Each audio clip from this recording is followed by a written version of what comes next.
কাল ছিল কালী পুজো আর আজ দিওয়ালি।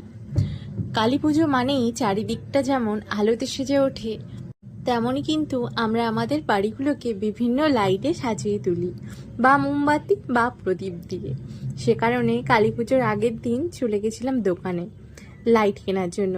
এই যে লাইটটা দেখছো, বিভিন্ন কালারের কিন্তু হয়, সেই জন্য এই বাল্বটা কিনলাম, তার সাথে অনেকগুলো ক্যান্ডেল কিনেছি, যেগুলো আবার ডিজিটাল ক্যান্ডেল। কারণ আগের কালী পুজোতে অনেক প্রদীপ কিনেছি যেগুলো এখন জ্বালানো হয়নি, সে কারণে ওই প্রদীপগুলো এবার জ্বালাবো।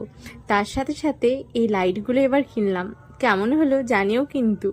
তাই বাড়িতে তো পুরো বাড়িকে সাজানো হয়, কিন্তু ফ্ল্যাটে তো সেই সুযোগ নেই, তাই শুধুমাত্র ব্যালকনিতেই লাইটগুলো লাগিয়েছি।